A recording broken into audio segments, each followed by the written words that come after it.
What up, Interview with the Vampire Family? We're back like we never left. I promised y'all after I finished Interview with the Vampire about a month ago that you guys are gonna get some extra content. I put on a post and asked you guys to send me links of interview, behind the scenes, everything that involves all our beautiful cast, and you guys delivered. But just going in, I'm just trying to get my fangs wet with some of the shorter videos. So a lot of the videos I'm gonna check out today are gonna be like 10 minutes or less. You guys sent a lot of great videos like panels from Comic-Con and different interviews. The Autumn Brown interviews also were long and I appreciate all that, but like for now, just starting, I want to start with like the shorter interviews, the shorter contents, just cause like time and all that. I'll save some of the other ones for later. I've also been listening to the podcast, the official podcast on Spotify, and I absolutely love it. I binged the whole season 1. Every episode they had all of them on there, and the host as well. I can't remember her name, but she's amazing. So we're gonna check out a few shorter videos today, and maybe down the line I'll do some of the longer ones. I absolutely love video essays about shows and movies that I watch. Like I freaking love video essays, long form videos. I think that heavily influenced the way I do my reactions. I just love absorbing. Well, with all that being said, I'm waiting for my homeboy Fox Taco to get done with season 2, and we've decided to do an episode by episode review from season 1 all the way to season 2. So look forward to that. But there's one video I know a lot of people have been clawing at me to watch, and I think we're gonna start with that one. Thank you for watching. If you're watching this on YouTube, appreciate you. Hit the like button. I want to hear your thoughts. If you're watching on Patreon, what's up? Let's get it in. Well, the car's on the Car's lot. been on the lot for hours, man. Hey, look. Is that Daniel's voice? Somebody knocking the window. I think he's. What? What? You think what? Who are you? He's entertaining somebody right Do we have insurance for homicide? now. You know what? We had Oh, that's 3 Daniel deaths on Malloy. the Banger Sisters. Don't worry. Car's been on the lot for hours, man. Hey, look. If you want, I can have somebody knocking the window. I think he's. What? What? You think what? I think he's entertaining somebody right now. Do we have insurance for homicide? You know what? We had 3 Blood? deaths on the Banger Sisters. Don't worry about it. Who is him. this? Jesus Christ. Look at him. Okay, let's go. I know that walk. Mr. Linecourt, hi, I'm Mark Johnson. I'm the executive producer. We talked on the phone. I thought that's who that was. We're really excited about the I don't remember you. documentary. Okay. Hey man, thanks for the tickets last night. Great show. We have 45 minutes and he's gone. Who the fuck are you? This is Christine Clare, Mr. Linecourt's lawyer. There's so much going on at once. Who was the first guy there? Was he just like a place-in for Lestat? Leave it to Lestat to leave him hanging.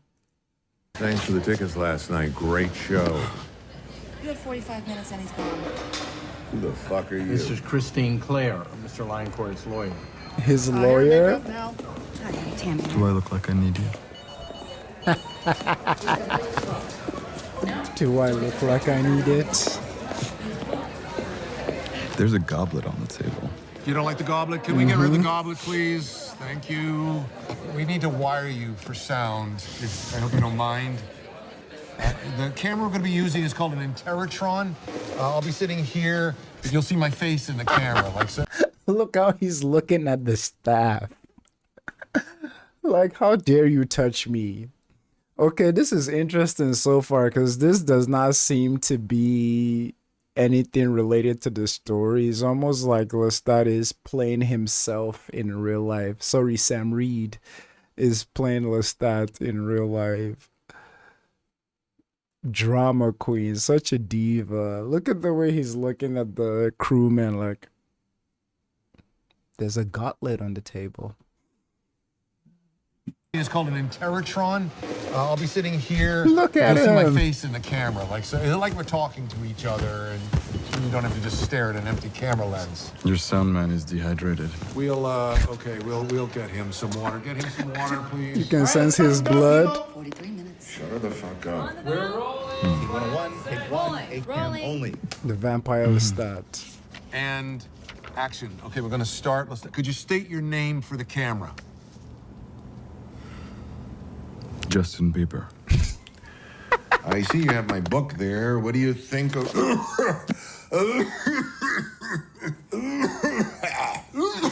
Sorry. Excuse me. Hello? Give me a second here. Daniel, are you okay? He is I am not. the vampire Lestat. Why are we pushing? I'm immortal. More or less.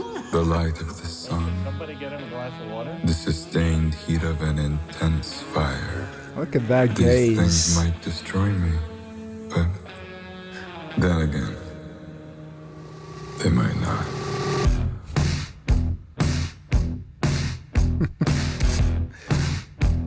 What the hell is season 3 gonna be?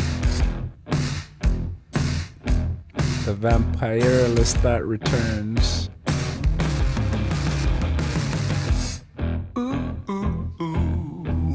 This is a song?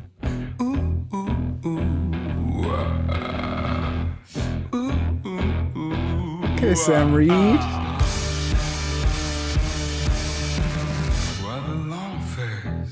My pretty baby, That is him. I got long fangs. Come appraise me, bring your long steaks. That doesn't faze me. Oh. I'm an actor. Hello? In my makeup, I get fatter when we break up.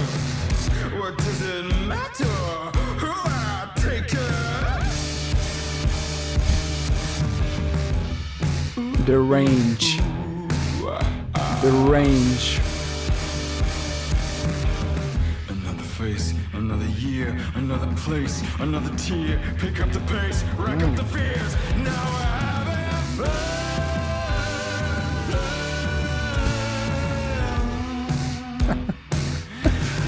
I think someone just turned on the queer meter to like 50,000 for season 3. Holy shit. Yeah. Yeah. another face, another year, another place, another tear. Pick up the pace, rack up Hello. the fears. Now I'm having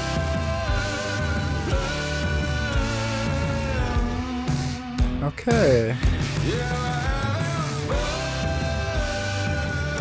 Is there a release date? Wow.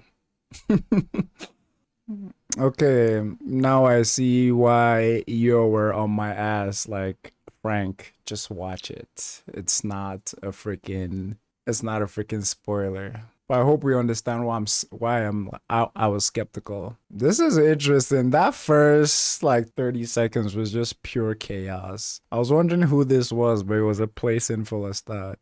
Look at him. Okay, let's go.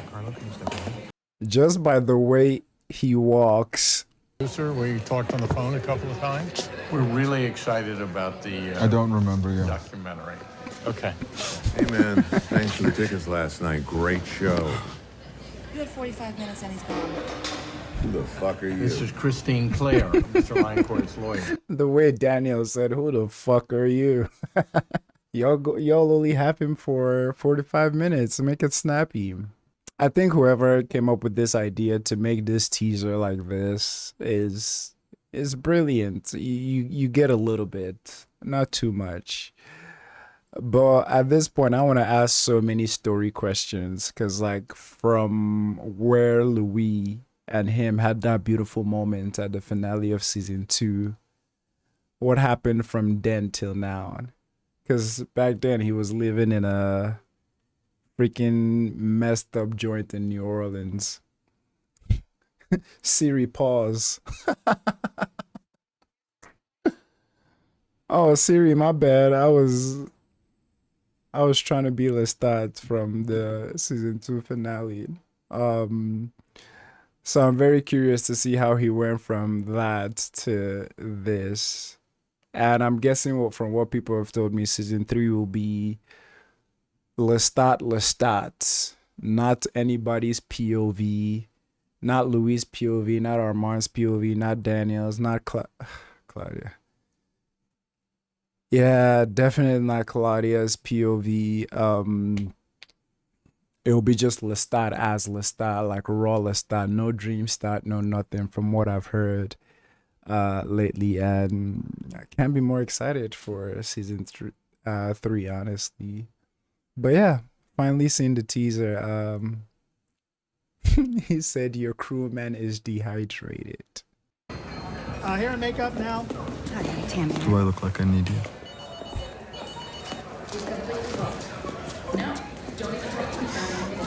All right, let's check out the next thing. Oh yeah, I was listening to the podcast, an episode with Sam and Jacob, and they were talking about how during the shoots they were inseparable. Like, if you haven't like listened to the podcast, you gotta go check it out. When does this start? Or not. Hi, and welcome to San Diego Comic-Con. My name's Devin Kogan. I'm a senior writer at EW, and I am so excited to be here at EW's San Diego Comic-Con suite with the cast of Interview with a Vampire. Thank you guys so much for joining me. Thanks for having us. Thank you for having us. My first question Jinx. is, on the elevators up here is, there's so many posters of your guys' faces. What was that like to step into that elevator and come face to face with Because I had the yourselves? biggest reaction. I just gasped and screamed a little bit. And then we had a mini photo shoot. It's very intense. Yeah. I kept thinking about, like, what if you were quite drunk and you're trying to get to your room and then you're in a coffin and we're just like looking at you. And you're it's the final bit of your journey. And then it's not your eyes either. So it's like, are you staring at me or not? The contacts. Quite wild. It's definitely like it packs a punch. It's been awesome. But I'm so excited to talk to you guys about the show. This is such an iconic story. Whether people know the Anne Rice book or the film. What was it that excited you guys most about kind of telling a new version of this story? Well, I mean, I have to say I'm a huge fan of the books and always have been. So Yeah, when I he heard it is. was being made, I really, really hoped that I had the opportunity to get to be in it or audition for it. And then reading Roland's script, which is such a beautiful adaptation of such an extraordinary piece of literature, it is a really, really exciting thing to be a part of. Right. So I hope the fans of the book are really excited because we really do serve the story, the original. Yes, you fucking did. God, I can't imagine y'all who are a fan of the books and the movie seeing Sam Reid portray Lestat the way he did. It's like, that's why the thought of watching the movie doesn't appeal to me that much, because I'm like, ain't no way I can envision Brad Pitt and Tom Cruise better in this role than Jacob and Sam.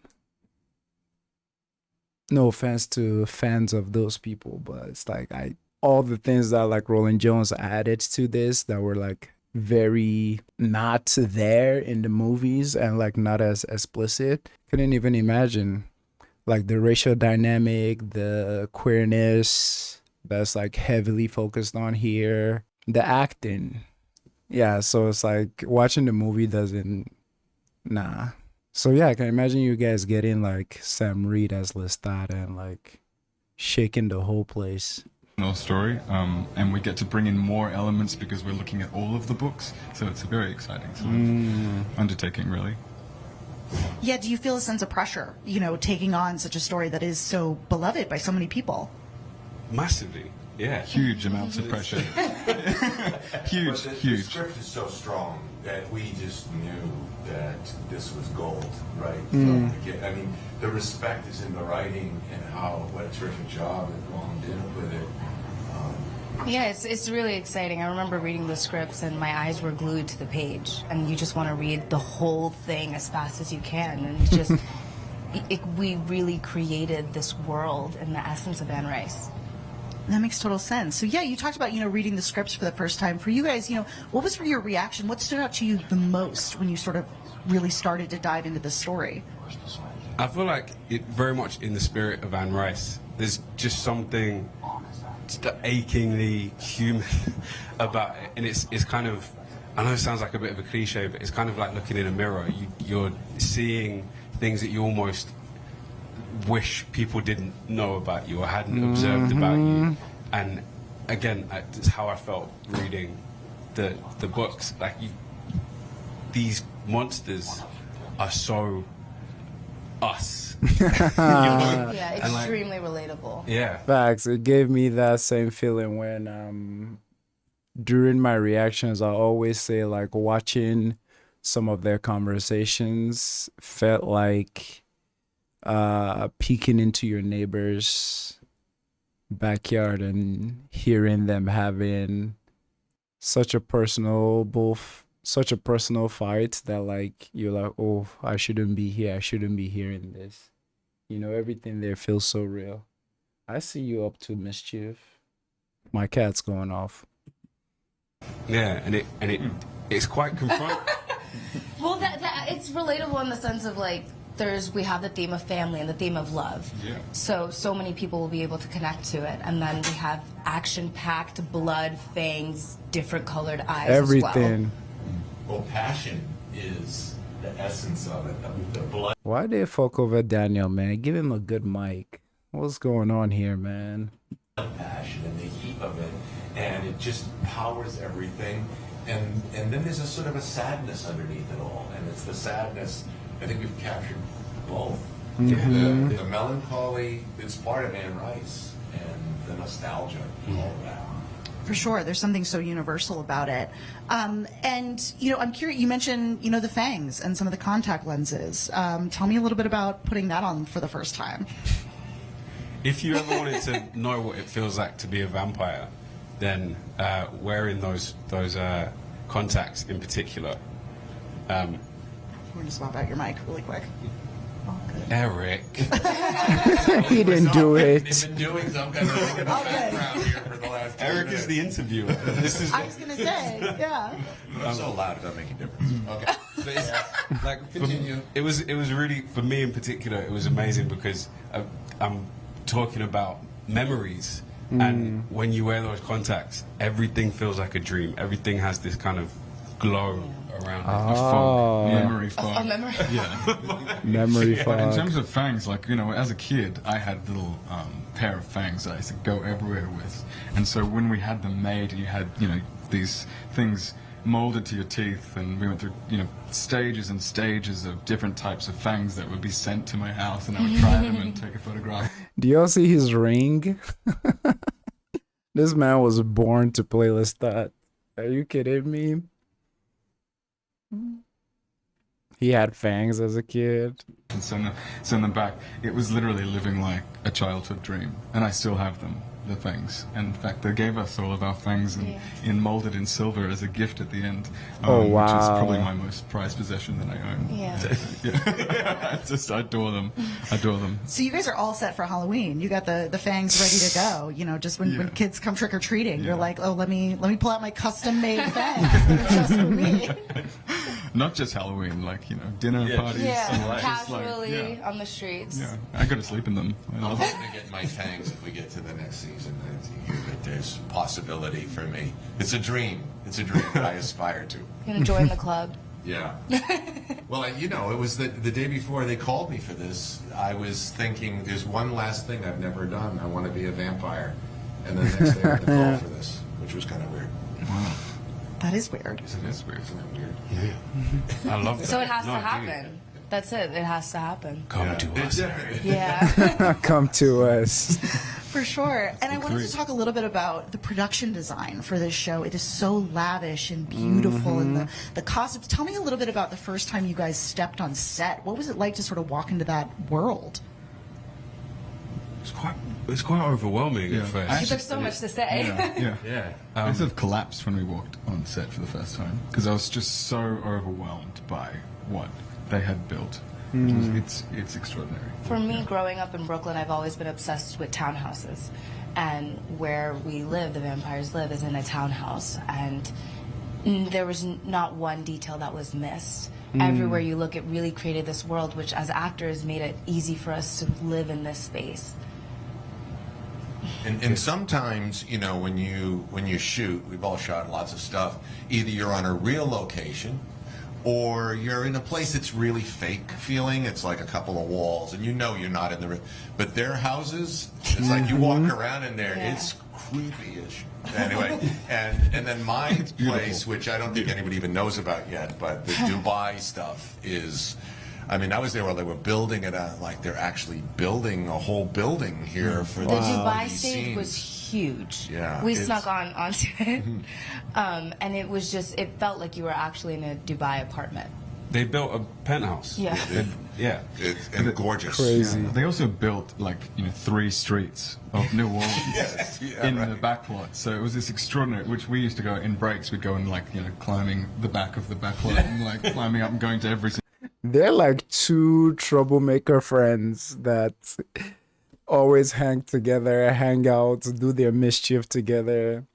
Like I said, like listening to them on the podcast is just like them texting each other all day. They were even saying on set, they kind of gave each other a sense of like companionship, because like they were talking about when they were working like really late nights and early morning shoots, and how like it was never easy, but they kind of like just kept each other pushing, which I think that's freaking like adorable, you know.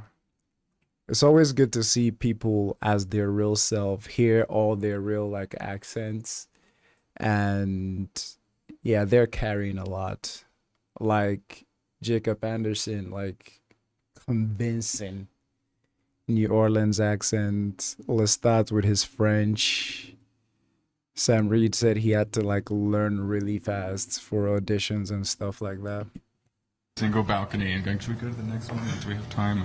You know, it's just extraordinary. 3-story buildings. It was just like mind-blowing. It was a mind-blowing experience. It feels like you're really in New Orleans, just like walking through and just, you know, exploring. We were also filming in New Orleans. Yeah. Right. So any of the on-location stuff that you see in the show was actually in New Orleans. There's even a pharmacy that is one of the oldest pharmacies in the U.S. that we filmed in, which was quite wild. Yeah. And Jackson Square, we filmed in Jackson Square, and yeah, it was. We got to film in Jackson Square like multiple times. A lot. It's insane.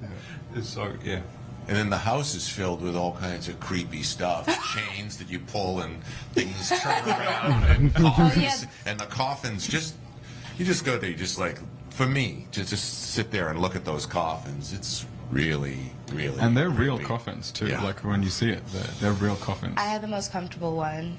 Jacob would actually would go into mine, and he's like, "Wow, this is really nice." You were like coffin.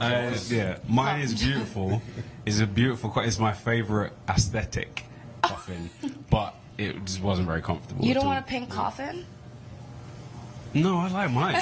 Mine's it's kind of like a fridge. He thought about it a little bit. Not to be reductive. Modern Art Deco coffin. Yeah.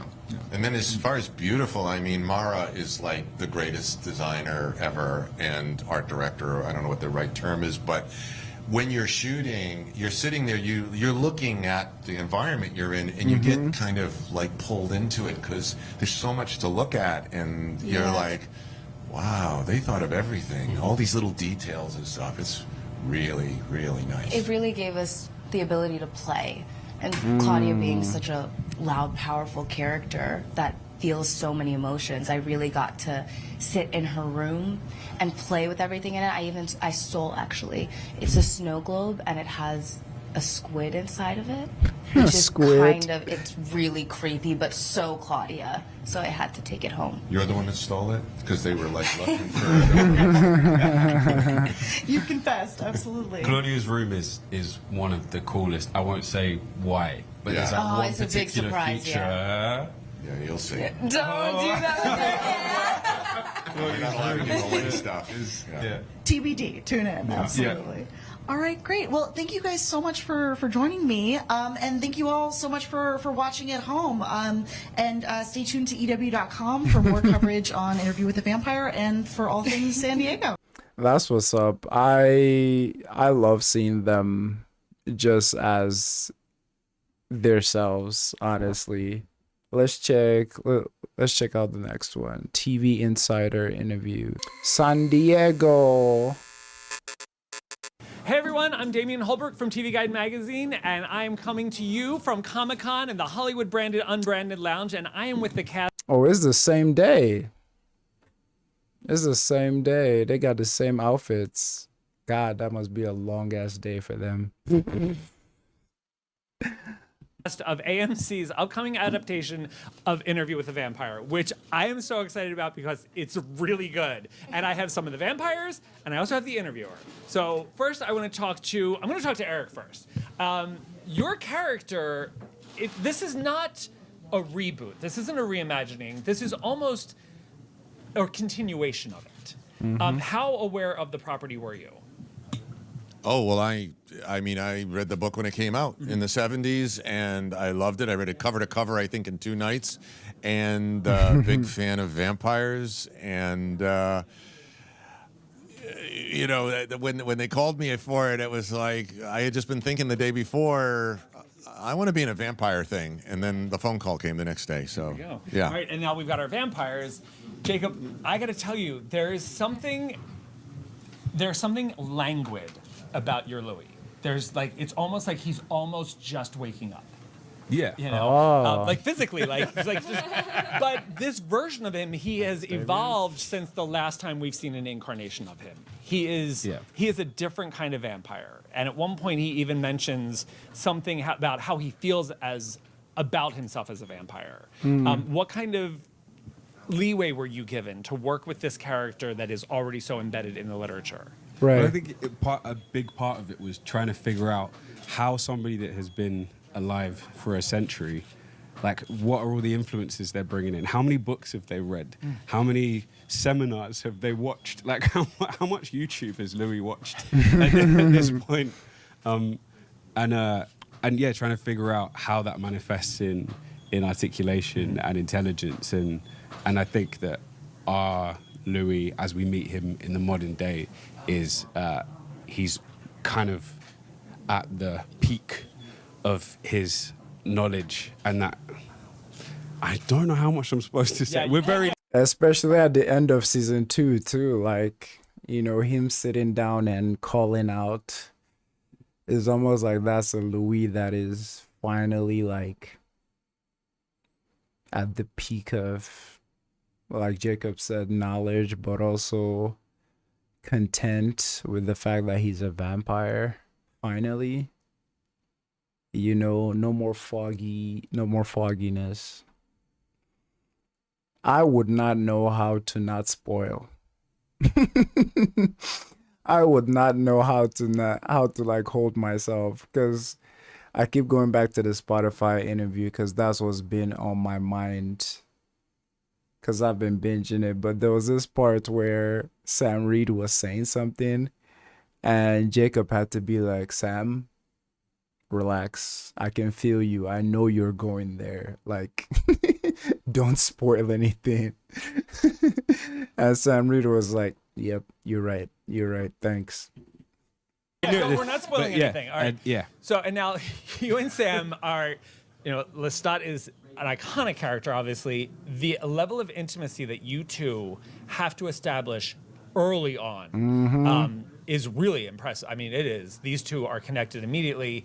What was it like? How did you know each other? Did you get to spend time like hanging out before you got to be these immortal, entwined characters? Right. What did we do? We had like one FaceTime call. Yeah, we had a FaceTime call, and then we were texting. We texted a lot. Okay. So we got to know each other via text. Yeah. Right. Me and Sam talk to each other every day, by the way. Of course, yes. Besties. In various forms, and I gotta tell you, like, I'm loving the queer leaning. Like, it's not even a leaning. Like, they it's actually heavy. embrace that, like, these guys are lovers. And now, Bailey, you come in as Claudia. what is her take on these two men? It's really complicated because Lestat turns Claudia into a vampire, but then Louis was the one that brought her to Lestat saying, please turn her. And what's interesting is each episode, you don't really know. It's like, who's the villain? Who's not? Who's the good guy? Because it changes, because our dynamic is so complex. It changes in every episode, and you're really on the edge of your seat while you're watching it. Yeah, and it is, you're right. Like, even in the first 2 episodes, there's a point where you're like, oh, do I feel bad for this person? Who's a killer?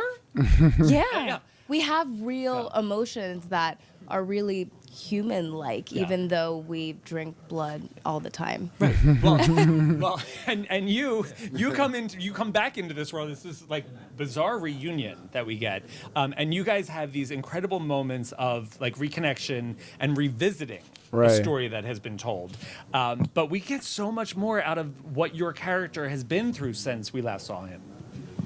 Yeah, it's a lot because the guy is in my own world. As a writer, I'm very ambitious and I've had my highs, and now I'm actually down in a sort of a low point, and this is a story that I want. And so I have an appetite too. But I'm scared. I mean, being around this guy, he could eat me at any moment. And that is, so there's like my ambition versus the fear, that stuff goes back and forth. And then our ancient history, which gets re-talked about constantly in the thing. And also, like, Louis knows all of this stuff and kind of uses it, and they have kind of this game with each other where it's like they're very familiar. Honestly, Roland Jones deciding to have a second interview, watching the whole series, I assume that because it's so fucking brilliant, right? Like watching the whole thing, I assumed the whole time that it would just be, that's how it was in the book, that's how it was in the movie. But now, like, finding out this was like a truly like unique thing, it changed the whole game. Especially with season 2, going back to San Francisco, like, man, having 2 interviews like 50 years apart, or was it 40 years apart, and seeing the differences between like young Daniel and old Daniel, and seeing how Louis essentially kept him together with those words, those beautiful words. But also, well, that's what I was wondering early on. I'm like, how has he been keeping tabs on this guy ever since San Francisco? I'd say so. Yeah. So, and obviously you guys do need to live on blood. Have they, in this universe, like, would they rebrand blood? Have vampires figured out a way to like make blood like a commodity? Like, what would your brand of blood be? You can't sell blood because it has to be straight from the source. So it has to be very fresh. So you'd have to be selling the victims. And I suppose, you know, we'd be selling bad guys because, you know. Okay. So not like farmer to table, but like. Oh, that comes in the. That might be a spoiler.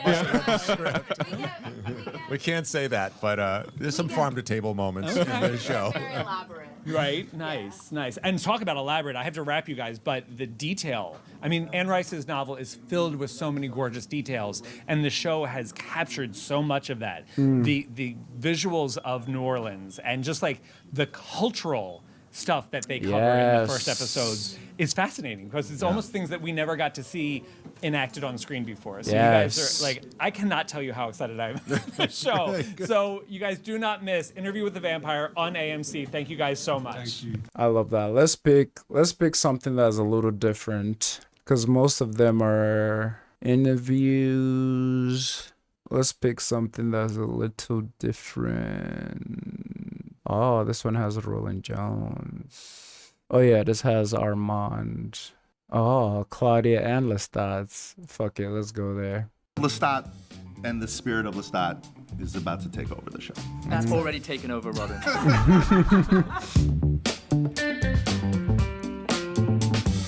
Claudia, she's... Did they say season 3 and beyond? Because I don't want to trample around spoilers, you feel me? Really kind of like kept in a cage in a lot of ways, particularly by Armand, and she broke out of the cage that Lestat was sort of keeping her in her mind. But Lestat actually has a certain amount of like respect for how powerful and independent For Claudia sure. is, even if she can't necessarily see it. Oh, I think she sees it. I think she feels it inside. Speak on it. She said, hold up, wait a minute. She feels it. She knows. She's well aware. She is very aware. I mean, they had good moments together as well, so I think there is love there. Whether I think if you ask Claudia that question, it would be shut down completely. But I think they're very similar in a way, so I think they have an understanding with each other. Even though she hates him, she sees, yeah. Yo, peep aside with the overalls, man. Is that what those are called?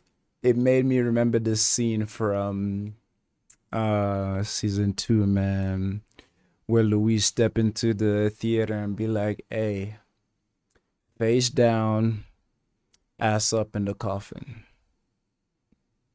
Dog. And the way Armand looked at him and went,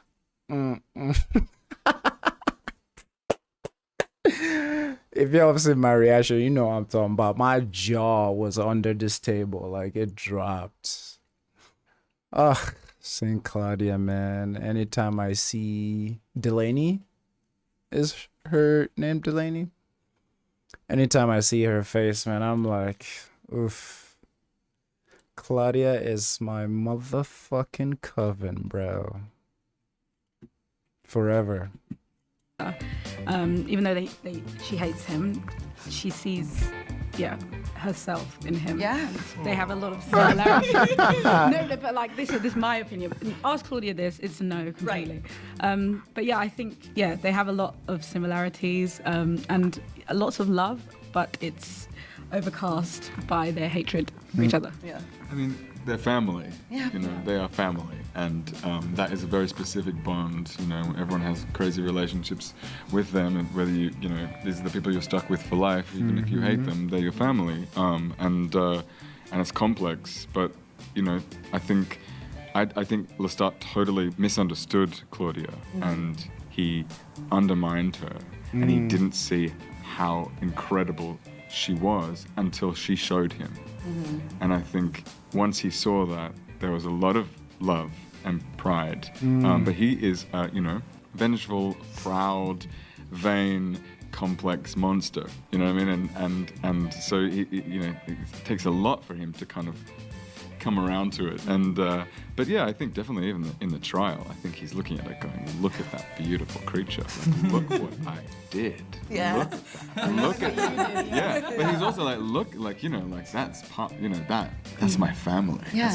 That's my daughter. And I think it's very shocking for him when she does look at him in a way that it's returned. I think he'll never get over that. I think it'll be seared into his mind for the rest of his life.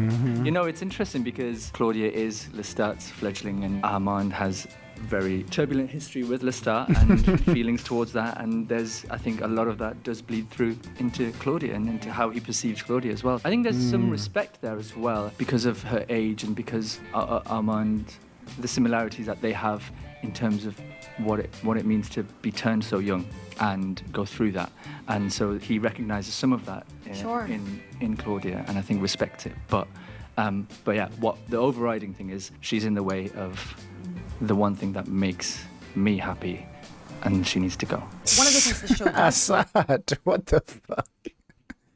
I think Armand possessed him for like 3 seconds there. He's like, and she needs to go. Like, boy, if you don't...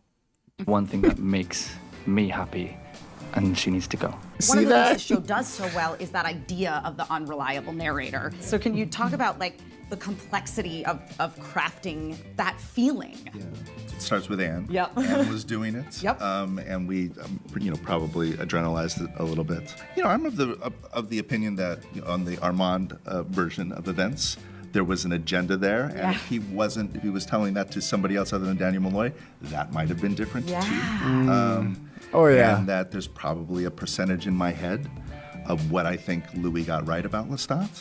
And I think it's like all of us. Yeah. How we think of ourselves, how we think of others, and how time plays with that. That was something we were fairly obsessed about for the first 2 seasons. Going back. It feels so great hearing like Roland Jones say that, because the way the term unreliable narrator, I feel, got used to weaponize Louis as if he was lying, always made me feel like just off. It's like trauma and time and so many things will make you miss things, not necessarily you putting your foot down and saying you're lying about something, or the want to deceive or be deceitful. No, it's just, especially with season 2, like the more and more emotional and curious Louis got anytime the truth was being discovered through the help of Malloy. It's like, it was beautiful to watch. So it feels good hearing him say that. Plays with that. That was something we were fairly obsessed about for the first 2 seasons. Going back to Claudia, she's in some ways, even though, yes, like there's so much of Lestat in her, and she is very good at being a vampire in ways that Louis couldn't quite embrace, there is still this very like pure, good story at the center with her and Madeleine, and like finally getting somebody to choose her. It's like such a triumphant moment for Claudia. Yeah, it really is. And filming it, it felt like that as well. And I think I was talking with Hannah about it, and I think in a way she could go happy now, because that's like the only thing that she's ever needed to hear. And you know, she is this strong, fierce vampire, but she also looks for validation of her existence in a way. But it's not obvious, it's not overt. It's she's battling with herself. So having someone else reinstate her existence and say that she's the thing that matters right now, I think, yeah, she could go happy. I love that. I mean, truly, that is at the core of all of the characters, I think, is their battles with themselves and kind of addressing the loneliness of the existence of existing forever, which is certainly a theme that gets explored in The Vampire Lestat, which is the next novel in the series. Yes, imbue yourselves with its power. Wait, tell me. Is this where I click off? About this copy of Vampire Lestat. Is this like one that you've had for a long time, or? Whoa! Had it forever. Okay. All right, cool. You're just gonna leave that here, right? See the way Sam Reid was laughing. Oh, okay. All right, cool. You're just gonna leave that here, right? I think that. Okay. I love him. Look how he started laughing. Okay. All right. Cool. You're just gonna leave that here, right? I think that is one of the strengths, is that the tone of this show just absolutely nails the books. And there's a lot, obviously, that's been changed and updated, but it's very true to the spirit of what these stories are. That is the first and foremost thing that is important to me, and anybody that comes into the writer's room is sort of, we're pressed with that. There's like a sort of an empty chair there all the time for Anne, and always go back to Anne. Yeah. Love that. What's so exciting about this next book is it's so wildly different. Very. All right, that's why I click off the video, ladies and gents and days and thems, because the moment they start talking about that season 3 joint, it's done. It's over. Okay, let me try find one behind the scenes. Oh, there's one about answering fan questions, because I don't want all of the videos to just be like interview. This one is answering fan questions. This will be fun. I'd like to ask a question, if that's amenable to you both. The sass, man. Ask the question. Oh, shit. Okay, we've got some of your questions. We really appreciate them, so we're going to try and answer as many as we possibly can. They're in costume. Quick fire. Okay. Will Lestat be just as feisty? I mean, yeah. I can answer that as well. Yes. Hey! You were just gonna up and leave me? Fierce. Very. Are we getting the stat side of the story this season? Yes, but not from his point of view. Lestat, unpack your trunks. You're home.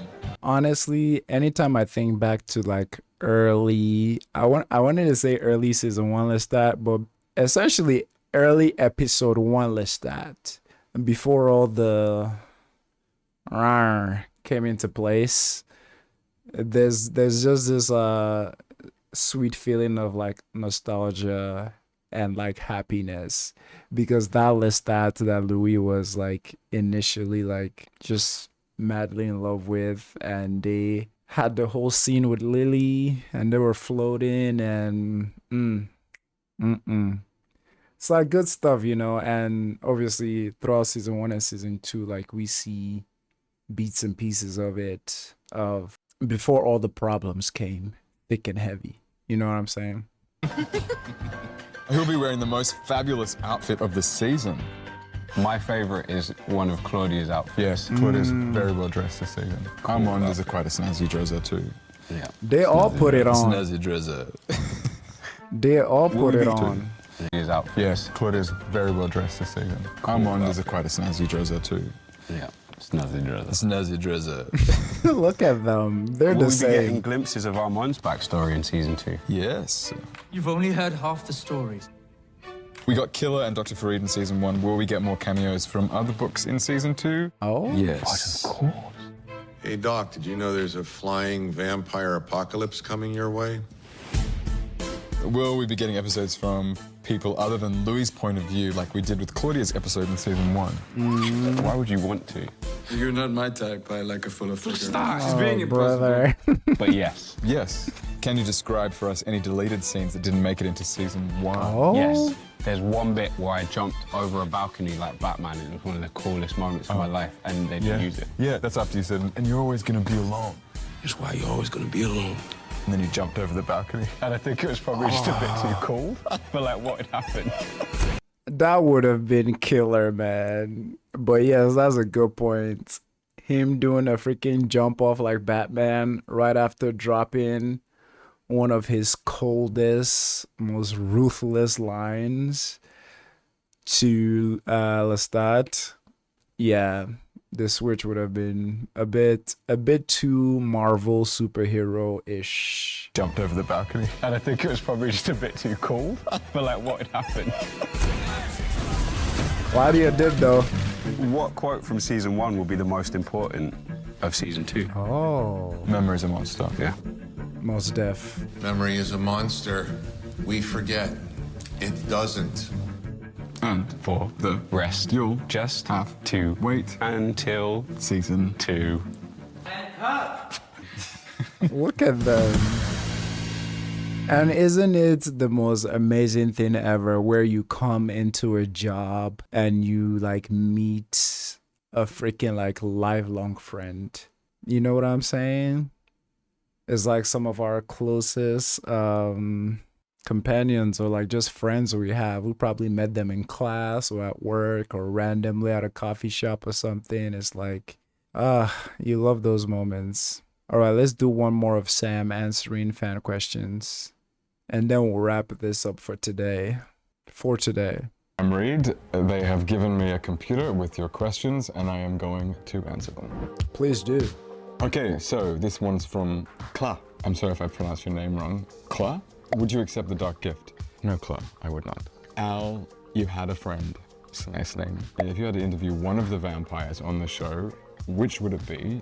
And how well or poorly do you think that interview would go? I'd like Claudia to have an interview, but I would not want to sit in a room with her. Sam. She gonna rip your head off. I'll be dead. Grace, what would you want the audience to understand the most about Lestat? And what did he enjoy most about working on season 2? These questions are complex, guys. I don't think I want the audience to understand anything about Lestat. I think it's good to have no idea what the hell's going on half the time. Let him stay mercurial. Lara SP. Lara, I'm a lot. I appreciate that name. Okay, what is his favorite line of Lestat dialogue from the books and the show? Oh. Only you under a rising moon can strike like the hand of God. Arya, if you could establish your own vampire law, what would it be? Interesting. No laws for vampires, let them run free. Xander, what are some songs that remind you of Lestat? So many songs remind me of Lestat. Recently it's St. Vincent, and I would say something from the Mass Education album. I'll get back to you on that. Liz Slow. Fun names that you guys come up with. I enjoy it. So what are you most looking forward to seeing in season 2? Well, I've seen all of it. So Yeah. I'm not looking forward to seeing anything, but I am looking forward to you seeing The Revenant. This might be a spoiler. Oh, The Revenant. That was a spoiler, Sam Reid. To you seeing The Revenant. This might be a spoiler, but it's in episode 1, so that's fine. Who makes you laugh the most? That's from Maya124. Who makes me laugh the most?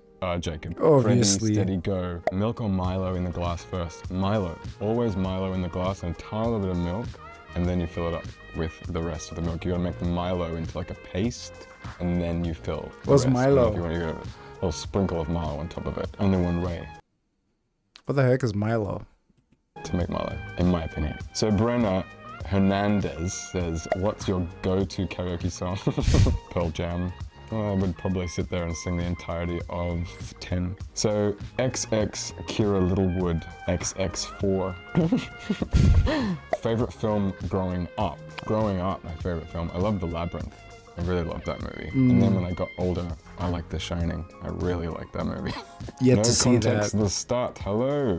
No context, Lestat, how are you? If you could describe Lestat's character arc in one word this season, what would it be? That is a tricky question. Very. I just know how you're going to edit this, like, awakening. And Jacob Anderson, who's that? Why is Jacob Anderson your favorite person to work with? He is very talented, and he does some extraordinary work in this season. I feel very lucky to work with him, aside from the fact that he's a dick. All right, we've answered all your questions. Thank you very much, I appreciate it, and I look forward to doing it again. I hope you enjoy season 2. Bye. Oh, I did. Even though it ripped my heart out of my chest. Well, my beautiful friends, that will be all for today, but be rest assured there'll be more soon. I haven't done anything like this before, so I was unsure of how much to step in and how much to just lean back and enjoy it. But this was fun. This is more Interview the Vampire content. I'm always happy to dive back in to this series. Like I said, my friend and I, Fox Taco, are doing episode reviews of the whole show. So that'll be coming your way. It will give us something to do. It will give us more Interview the Vampire content to share with you guys. Thank you so much. I appreciate you, and peace.